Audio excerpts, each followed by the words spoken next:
This is Newsnight, where we go above and beyond the headlines. I'm Pia Hontiveros. Our top stories: the House panel sees sufficient grounds to impeach MARILOU de SERENO, but the Chief Justice wants a fair hearing.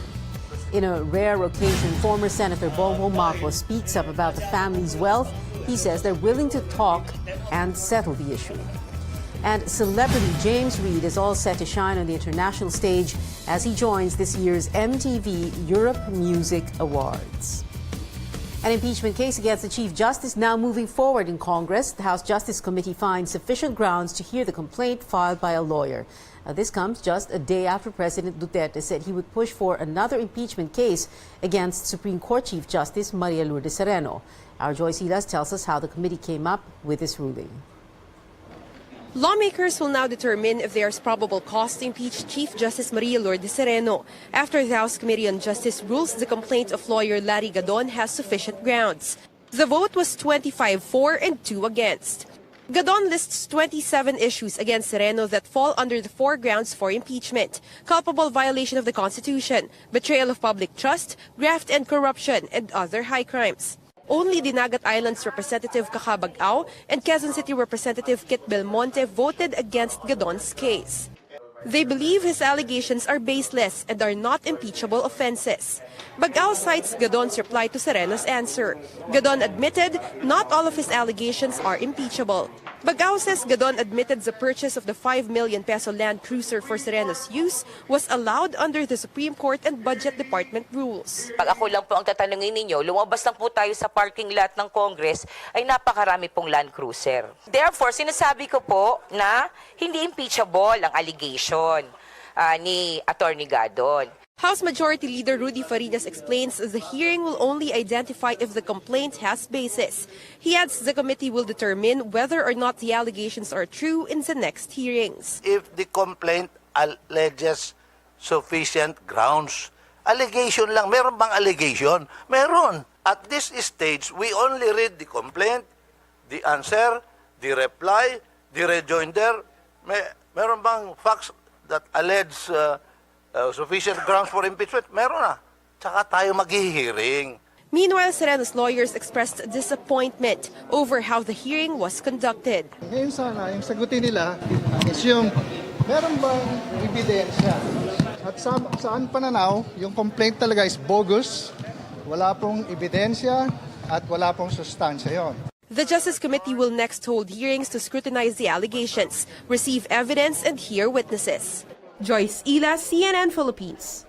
Former Senator Bongbong Marcos speaks up about a settlement their family proposes to the government. Marcos says they have long issued a quit claim over their alleged ill-gotten wealth. He adds the government can take whatever assets and properties it believes to have been illegally acquired by the family, except for those already identified and acquired before 1972. These include their homes in Batac and Paway in Ilocos Norte, San Juan, here in Metro Manila, and properties in Tacloban. Anything that you find sa inyo na. That's a standing. There's no deadline. There's nothing. No deadline, no limitation, no qualification, nothing. Kung sinasabi ninyo meron kayong tinatago, nahanap niyo, o hindi, di namin lalaban ninyo na. And I think that is what Gov. Aimee expressed to the President. Na ganun pa rin. We're always willing to settle. Pag-usapan natin. Marcos clarifies there is no agreement yet with the government about the settlement. Meantime, the former senator acknowledged the proliferation of fake news in social media. He says their family has been a victim of fake news for decades. Marami talagang revisionism ang nangyari since 1986. Nag-umpisa pa yan, 83 pa lang yan, they're revising history already. So of course, gusto namin ayusin yun. Gusto namin sasagutin, it's not a version, it's the truth. Kung ano ba talaga nangyari nung administrasyon ng father ko? Kung ano yung mga project niya, kung ano yung mga ginawa niya, kung paano siya nakatulong sa bansa, yung mga ganun na bagay. Kung ano ba talaga nangyari, kung ano yung pagkakamali niya, kung ano naman yung tama. The Filipino girlfriend of the lone gunman in the Las Vegas massacre, MARILOU DANLEY'S, finally breaks her silence. In her first public remarks since the deadly shooting Sunday, DANLEY said Stephen Paddock never gave her a clue or warning that this horrible attack would happen. She described him as a kind, caring, and quiet man. DANLEY also pledged to work closely with authorities in the investigation. She also explained Paddock bought her a ticket back home to the Philippines days before the attack and then wired her money so she could buy a house. This led Danley to believe he was breaking up with her. Here's a portion of her statement as read by her lawyer. I knew Stephen Paddock as a kind, caring, quiet man. I loved him and hoped for a quiet future together with him. I'm in Los Angeles.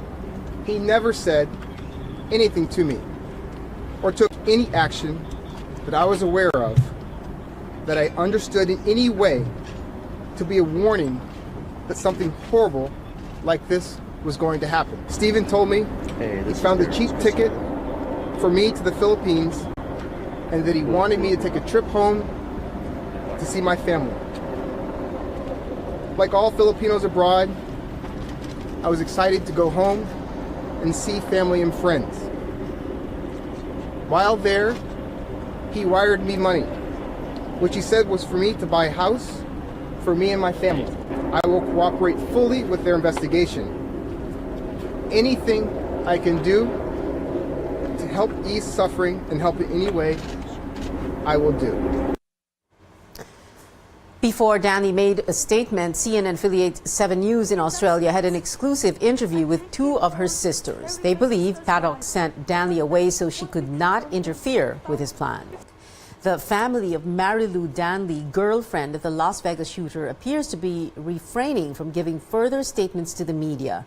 Earlier, CNN Philippines tried to reach out to her older brother, Reynaldo Bustos, but there was no one home. Their neighbors in Cavite are saying this is quite unusual.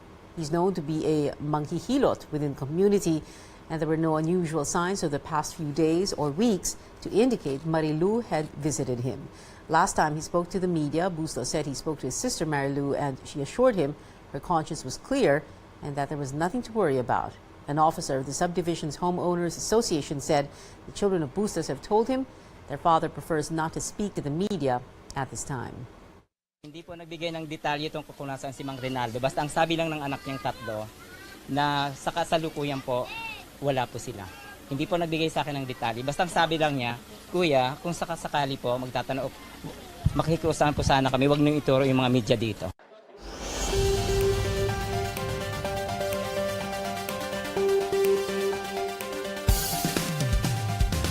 Today is the first day of the minimum wage increase in the National Capital Region, but a new study, however, shows many Filipinos are finding it hard to even land a job. Our Claire Yao has that story. More than 600,000 Filipinos graduate from college every year. A new report shows majority of them will find it hard to land a job. India-based employment specialist Aspiring Minds says more than half of college graduates in the Philippines are not employable. They can't meet demands of employers in terms of communication, cognitive, behavioral, and functional skills. The numbers are even lower in business process outsourcing, one of the country's fastest-growing industries. According to the Contact Center Association of the Philippines, or CCAP, they can only hire about 8 to 10 people out of 100 applicants. While Filipinos are usually strong in their communication and interpersonal skills, they tend to lack in analytical skills. Bonifacio Yao is among the few hired in a BPO. He deals with customers and fixes billings for an international telco company. For the fresh grad, this is the best way. Wherein they can be able to do some experience.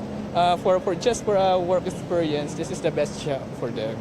Yao's advice for aspiring BPO employees: learn more than just language. Not necessary na magaling kang mag-English because there is a training naman. But what you need to do is to be confident enough. About 1.15 million people are in the BPO industry. 70,000 more may be added every year to reach 1.2 million by 2022. Now, if we have more people with the skills that our clients are looking, then that 1.2 could probably be 1.5 or 2 million. Depends, right? The BPO industry is working with the government to prepare more college students for employment.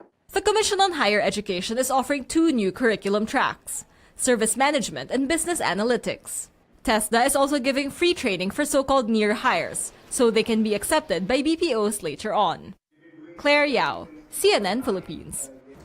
Singer and actor James Reid is joining this year's MTV Europe Music Awards. Reid is competing under the Best Southeast Asia Act category. The singer is up against performers from Malaysia, Vietnam, Indonesia, Thailand, and Singapore. On his Twitter account, the Viva Entertainment talent called on fans to vote for him. The MTV Europe Music Awards will be held in London on November 13th. And that's it for tonight. Thank you for your time. I'm Pia Hontiveros. See you again tomorrow for News Night, where we go above and beyond the headlines.